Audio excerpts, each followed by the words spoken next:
Music एक ऐसी चीज़ है जो तब से स्टार्टेड है जब से ह्यूमन एग्जिस्ट करते हैं, चाहे वो ट्राइबल म्यूज़िक हो या फिर क्लैपिंग की फॉर्म में हो, फोल्क म्यूज़िक हो या फिर जो जंगू में लड़ी जाती है वॉर म्यूज़िक हो, या फिर स्पिरिचुअल म्यूज़िक हो, रिलीजियस म्यूज़िक हो, या फिर वो रॉयल या फिर क्लासिकल म्यूज़िक हो जो फिर किंग सुना करते थे अपने टाइम पर। ये म्यूज़िक हम कह सकते हैं कि नेचुरली ह्यूमंस के साथ अलाइंड ही है।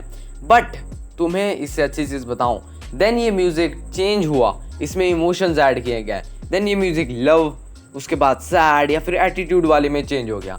देन आता है 2022 के बाद का टाइम जहाँ से जेन जी का राइज हुआ एंड उस टाइम के पता नहीं क्या हुआ, सिद्धू मूसेवाले के सॉन्ग, रैप सॉन्ग, शुभ के सॉन्ग, ऐसे सॉन्ग चलना शुरू हो गए।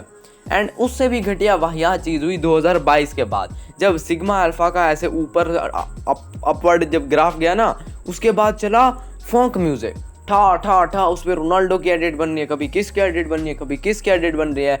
ये म्यूजिक लिटरली तुम्हारी लाइफ डिस्ट्रॉय किए जा रहा है। अब मैं तुम्हें इस चीज़ को एक्सप्लेन करने के लिए थोड़ा सा पीछे ले जाना चाहता हूँ। आज से थोड़े टाइम पहले हमारे घर हमारा एक कज़न आया हुआ होता है एंड रात को सोने से पहले वो अपने कानों में ईयरबड्स लगाया हुआ होता है और वो बिल्कुल वो एक मीम नहीं होती जिसमें वो डॉग ऐसे ऐसे करके बैठा होता है, म्यूजिक सुन रहा होता है, फिर इंजॉय कर रहा होता है, बिल्कुल वैसे बैठा हुआ था। जब मैं उसको देखता हूँ, उसका मोबाइल ऐसे ऐसे रखा हुआ था उल्टा, जब मतलब उसकी स्क्रीन नहीं दिख रही थी, तो क्या होता है, मैं उसका मोबाइल ऐसे सीधा करके देखता हूँ तो वो ऐसे हटा लेता है। मुझे ऐसा लगता है कि ये बंदा भाई कुछ तो नेचुरल म्यूज़िक या फिर ऐसा म्यूज़िक सुन रहा है जो उसको पीस दे रहा है, जो उसको अच्छा लग रहा है कि वो ऐसे सुन रहा है। लेकिन जब मैं उससे पूछता हूँ कि भाई तुझे क्या सुन रहा है, तो वो मेरी बात इग्नोर कर देता है। एक्चुअली मैं वो इग्नोर नहीं करता, उसका साउंड इतना लाउड होता है कि उसको मेरी बात समझ नहीं आती। देन क्या होता है, मैं उसका मोबाइल दोबारा से उठाता हूँ तो मुझे उसमें ऐसे वेव्स दिखती हैं, ऐसे ऐसे ऐसे। मुझे पता चल रहा है वो सुन रहा है एक फॉन्क, वो एक फॉन्क। एंड लिटरली मैं पूछता हूँ भाई ये क्या गंद सुन रहा है, इससे तुझे नहीं पता ये डिसएडवांटेज होते हैं। तो मुझे क्या कहता है, इससे टेस्टोस्टेरोन बढ़ता है। भाई लिटरली कि कोई एक चोमू बंदा है, किसी ने ये रिसर्च डाल दी चैट जीपीटी से उठा कि इससे टेस्टोस्टेरोन बढ़ता है। आई थिंक गूगल भी इसका answer yes he they they.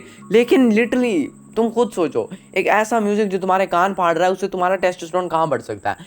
Leave this thing.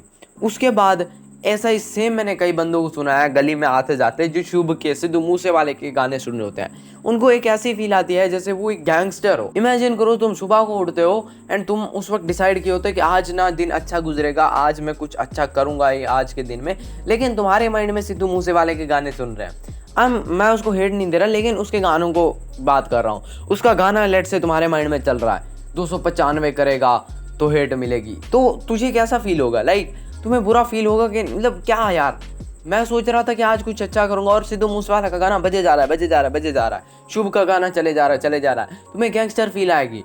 तुम चाहे इतनी सूखी लकड़ी की तरह हो, लेकिन तुम्हें एक फील होगी कि मैं बदमाश हूँ, ऐसा फील होगा। ठीक है, ये म्यूजिक तुम्हें इस तरह एनहांस कर दे के लिए, इसके लिए मैं तुम्हें प्लीज़ मेरे कहने पे आंखें बंद करो, इमेजिन करो मैं तुम्हें कुछ सॉन्ग सुनाने वाला हूँ, उसके बाद तुम्हें पता चल जाएगा मैं कहना क्या चाहता हूँ। सबसे पहले सिद्धू मूसेवाला का ये सॉन्ग सुन लो। मेरा पैंट हाउस रेडी बिलो महफिल ਲਈ ਤੇ ਕਿੱਥੇ ਪੀਤੀ ਜਾਣੀ ਤੇਰੇ ਨਾਲ ਕਾਫੀਆ। I'm not a gangster, I'm a mafia, ਸਾਡਾ ਨਾ। अब दूसरे नंबर पे ये फॉन्क म्यूजिक सुन।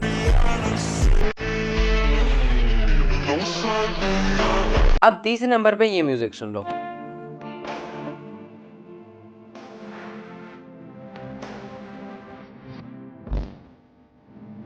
अब ये तीनों म्यूजिक तुमने सुने हैं, ठीक है। अब मुझे बताओ, पहले म्यूजिक पे जो ही तुमने सुना, तुम्हें गैंगस्टर वाली फील आई कि नहीं? तुम्हें एक लगा कि यार पूरी दुनिया कुछ भी नहीं है, मैं गैंगस्टर हूँ, मेरे काम पे चलती है, मेरे अंदर अंधा पैसा है, बट एक्चुअली मेरी रियलिटी तुम्हें भी पता है। दूसरे नंबर पे फॉन्क म्यूजिक, पता नहीं, इसका मैं कुछ नहीं कहना चाहता, मैं इसको पहले एक बार सुना था लेकिन बहुत बुरी लगती है। इससे तुम्हारी जो इंप्रूवमेंट होते हैं, तुम्हारे माइंड में तो कुछ वेव्स बन जाती है, लेकिन तुम्हारी इंप्रूवमेंट, एक्चुअली मैं बता रहा हूँ भाई, मैंने खुद इसको ट्राई किया हुआ है। तुम ना पढ़ाई कर पाओगे, तुम कुछ भी एकदम प्रोडक्टिव कर ही नहीं पाओगे, तुम्हें फील होगा लेकिन कर नहीं पाओगे, तुम्हारा ऐसे ग्राफ नीचे गिर जाएगा। एंड तीसरे नंबर पे मैंने जो तुम्हें सॉन्ग सुनवाया, अब इसको सुन के कुछ मोटिवेटिंग फील हुआ। यप, ऐसे सॉन्ग तुम्हें एक्चुअली में सुनने चाहिए। ऐसे सॉन्ग देखो, मैं अगर तुम्हें एक चीज़ बोलूँ तो 30 दिनों के म्यूज़िक बंद करके देखो, तुम्हारी लाइफ में इतनी इंप्रूवमेंट होगी। वो जो इनर वॉइस है वो तुमसे बात करना शुरू कर देगी, तुम्हारे खुद के अंदर थॉट्स आएंगे, तुम खुद से बात कर पाओगे। लेकिन जब तक म्यूज़िक बजा रहेगा जब तक वो गैंगस्टर वाली वाइब आती रहेगी तुम कभी भी लाइफ में इंप्रूवमेंट नहीं कर सकते, कुछ भी प्रोडक्टिव नहीं कर सकते। टू एस्केप दैट ट्रैप तुम्हें कुछ ऐसा म्यूजिक सुनना पड़ेगा जो या तो मोटिवेटिंग हो या फिर सुनना बंद कर दो। अगर नहीं कर सकते 30 दिन के लिए, 7 दिन के लिए कर दो। 7 दिन के लिए नहीं कर सकते 3 दिन के लिए कर दो। ऐसा भी नहीं कर सकते 1 दिन करके लिए देखो, उसके बाद अच्छा लगे तुम उसको 7 दिन तक लेके जाना। बट प्लीज़ मेरे कहने पे ट्राई करो म्यूज़िक बंद करके, या फिर सुनना भी है मोटिवेटिंग सॉन्ग सुनो जो तुम्हें पॉजिटिव फीलिंग करे, तुम्हारी सेल्फ इमेज बढ़िया करे, वैसे सॉन्ग सुनो। मेरे दोस्तों की तरह मत सुनो जो गैंगस्टर वाली गाने सुनते हैं और सोचते हैं कि वो ही गैंगस्टर हैं। बट अगर तुम इन सॉन्ग को सुनते हो तुम्हें अच्छा फील होगा, तुम उनके फैन बन जाओगे, लेकिन तुम्हारी लाइफ में कोई इंप्रूवमेंट होगी। या that's pretty much for the video. I hope so you like this video. I will see you next time. Till that usual, peace out. Bye bye.